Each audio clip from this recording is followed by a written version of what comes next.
जन्माष्टमी के बाद छठी का पावन पर्व कान्हा का मनाया जाता है। आइए जानते हैं, उस दिन गुरुवार पड़ रहा है तो केले का प्रयोग करें या नहीं करें, कढ़ी बना सकते हैं या नहीं, क्योंकि पीली वस्तु का उस दिन प्रयोग किस तरह से आपको करना है, यह भारी प्रश्न आ रहा है। जो गुरुवार को महिलाएं व्रत करती हैं उनके लिए यह बहुत बड़ा प्रश्न है कि उस दिन कैसे बनाएं, प्रभु का भोग पीली वस्तुओं का कैसे बनाएं। आप जानते होंगे, कृष्ण जन्माष्टमी के बाद छठी मनाना बहुत सुंदर और श्रेष्ठ माना जाता है और कहा जाता है कि जिस तरह से हमारे घर पर बच्चा पैदा होता है उसके बाद हम छठी का पर्व मनाते ही हैं, तो यह एक उत्सव के रूप में होता है जो कि सौभाग्य बढ़ाता है। तो कृष्ण जन्माष्टमी की पूजा को भी पूरा करता है। इस दिन व्रत करना ज़रूरी नहीं है, परंतु साधारण तरीके से एक उत्सव की भांति हमारे घर पर सुंदर बाल गोपाल आए हैं, आज उनकी छठी है, ऐसी सुंदर मन में धारणा करते हुए बच्चे के जन्म के सोहर गीत गाए जाते हैं। घर पर मोबाइल में या टीवी में लगाकर भजन के रूप में इनको सुना जाता है। तो बहुत सुंदर जो इसकी अनुभूति होती है वह हम आपके साथ शेयर करते हैं। अगर आपके घर में बाल गोपाल है तो बहुत बढ़िया, और अगर नहीं है तो कोई दिक्कत नहीं। आसपास के मंदिर में, इस्कॉन टेम्पल में या नारायण का स्वरूप का मंदिर जहाँ भी हो, आप वहाँ सम्मिलित होकर इस अनुभूति को ले सकते हैं। 2025 में कब है छठी? आप जानते होंगे कि 16 तारीख को हमने जन्माष्टमी मनाई थी, तो उसके बाद छठा दिन आप सभी विशेष तौर पर छठी के लिए चुनते हैं। तो प्रश्न आता है कि दीदी क्या ज़रूरी है कि हम छठी मनाएं? आवश्यक तो कुछ भी नहीं है बंधु। कृष्ण जन्माष्टमी व्रत करना भी आवश्यक नहीं था, वह आपकी इच्छा है, आप स्वतंत्र हैं। उसी तरह से आवश्यक रूप से तो छठी भी नहीं है, परंतु आपने अगर जन्म करा है तो थोड़ा समय और लगता है, 2 मिनट 4 मिनट की पूजा होती है, आप कर लेंगे तो बहुत अच्छा होगा। तो इसके लिए एक विशेष सामग्री बनानी होती है। देखिए, कढ़ी चावल का इस दिन विशेष भोग बनाया जाता है। इसके अलावा माखन मिश्री है, फ्रूट्स वगैरह हैं, आप भोग लगा सकते हैं। परंतु अगर गुरुवार का दिन है तो परिवार का ध्यान रखें, इस दिन आप सभी को तुलसी का पत्र भी नहीं तोड़ सकते आप, तो इसके लिए आप पहले से ही भोग तुलसी पत्र जो है तोड़ लीजिए, क्योंकि हर भोग में भगवान कान्हा जी के भोग में तुलसी पत्र का रहना डालना आवश्यक होता है। कढ़ी चावल हो, फ्रूट्स हो, माखन मिश्री हो, पंजीरी हो, कुछ भी हो, उसमें तुलसी पत्र का डालना बहुत अनिवार्य माना जाता है, तो आप पहले से तोड़कर रख लें। देखिए, छठी आप सुबह कब मनाएंगे, छठी का प्रोग्राम कब किया जाता है? तो छठी जो है आप सुबह स्नान इत्यादि से निवृत्त होकर उस समय आपके पास अगर समय है तो बाल गोपाल, आज आपको जो है छठी है आपका, तो आप तैयार हो जाइए, ऐसी प्रार्थना करते हुए सुबह आप मना सकते हैं भगवान को। दोपहर में, शाम को, जब आपके पास समय हो, रात्रि को भी मनाने में कोई दोष नहीं है, परंतु आप बाल गोपाल को बोलिए कि आज आपकी छठी है, आप तैयार होइए। यथाशक्ति तथा भक्ति, जैसा समय है, जैसी शक्ति है, उस अनुसार ही भक्ति करें, कोई दिक्कत नहीं होती। 2025 में जिन भक्तजनों ने 16 तारीख की जन्माष्टमी मनाई थी वह 21 अगस्त 2025 को छठा दिन मनाएंगे। तो कान्हा की छठी जो है कब मनाएंगे? 15 तारीख की रात को कृष्ण जन्माष्टमी, कान्हा का जन्म कराया था, वह 20 तारीख को कराएंगे छठी। बात समझ में आ गई होगी कि अगर आपने 15 अगस्त 2025 में जन्माष्टमी मनाई है तो 20 अगस्त 2025 में छठी का पर्व मनाएंगे, और अगर 16 अगस्त को जन्माष्टमी का पर्व मनाया है तो आपकी जो छठी होती है वो 21 अगस्त की होगी। अब आप सुबह अपने बाल गोपाल को स्नान इत्यादि से निवृत्त कर जो आपकी सुबह की दिनचर्या होती है वह कर लीजिए। उसके बाद काजल ले आइए, ज़्यादा महंगा नहीं आता, चांदी के सामान बाज़ार में जैसे नज़रिया मिलता है ना, अपने बाल गोपाल के लिए ले आइए। कुछ भी छोटा मोटा गिफ्ट जो है, जो आपको होता हो, जो आपसे बन पड़ता हो, ले आइए।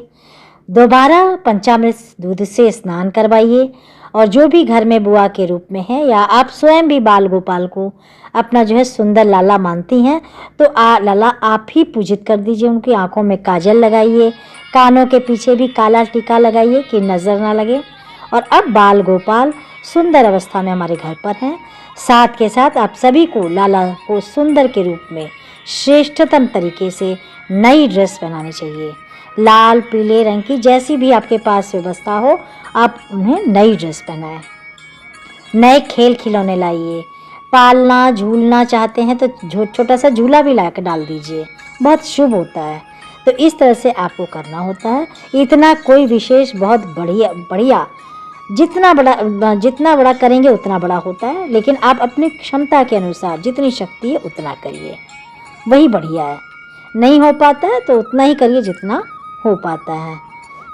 आँखों में काजल डालें, नज़रिया पहनाएं, सोहर गीत गाएं, अड़ोसी पड़ोसी अपनी सखी सहेलियों को आमंत्रित कर पालना झूलना इत्यादि का प्रबंध, गिफ्ट इत्यादि अपनी तरफ से अपना छठा दिन है उनका।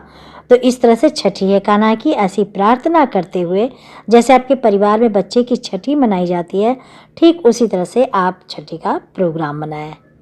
इसके साथ आपकी जो भोग है, आपकी इच्छा है, क्या लगाना चाहते हैं, कितना लगाना चाहते हैं, आपके ऊपर पूरा निर्भर है।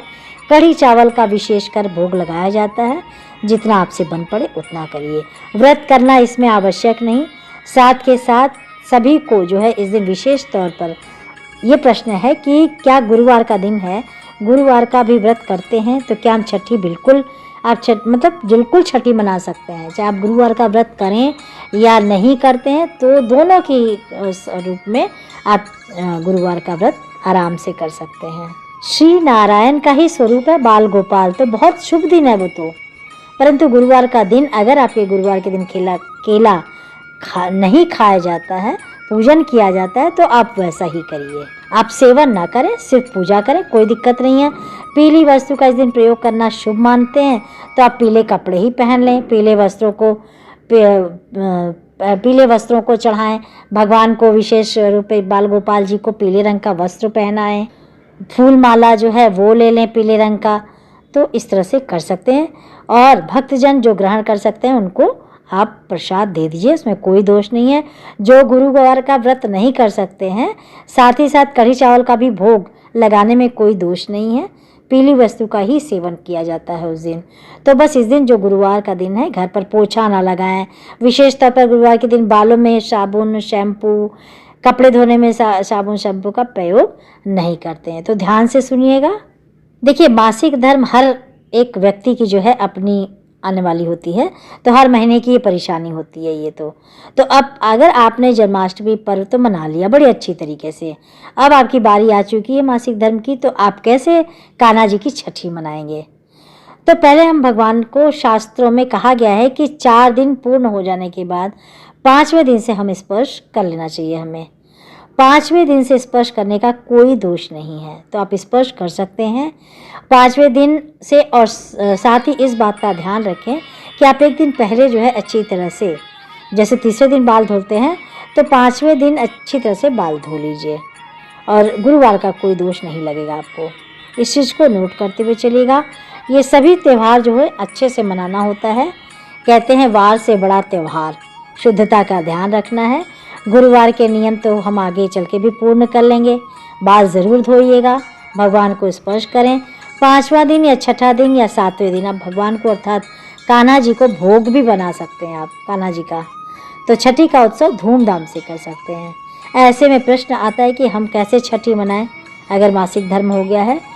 तो परंतु अगर आप सभी को भगवान का चौथा दिन है तो तीसरा, दूसरा, प्रथम दिन है तो स्पर्श मत करिए, लेकिन अगर चौथा और 5वां है तो आप स्पर्श कर सकते हैं। भोग नहीं बना सकते तो आप रेडीमेड भोग चढ़ा दीजिए, ठीक है। और या कोई बड़ा हो तो आप उनसे भोग बनवा सकते हैं। बच्चे, अड़ोसी पड़ोसी, सखी सहेली, किसी की भी मदद ले सकते हैं। कान्हा जी को थोड़ा सा काजल की टिक्की लगा दीजिए, हाथों में जो है नजरिया पहना दीजिए, पूरी अच्छे तरीके से श्रृंगार करिए और ऐसी प्रार्थना कर कढ़ी चावल, मक्खन मिश्री, बाजार से लाई हुई मिठाई, आपके पास जो भी व्यवस्था हो आप उसकी पूरे अच्छी व्यवस्था से पर्व मनाइए। तो उम्मीद करती हूँ कि आपको हमारी वीडियो, हमारी जानकारी अच्छी लगी हो। प्लीज़ लाइक करिएगा, शेयर करिएगा ज़्यादा से ज़्यादा लोगों में, और कमेंट्स करिएगा। अगर आपका कोई प्रश्न हो तो ज़रूर कमेंट बॉक्स में पूछ सकते हैं आप। आपके घर में खूब सारी खुशियाँ बने रहे, स्वस्थ रहें, मस्त रहें, व्यस्त रहें। इसी के साथ आपका दिन मंगलमय हो। धन्यवाद।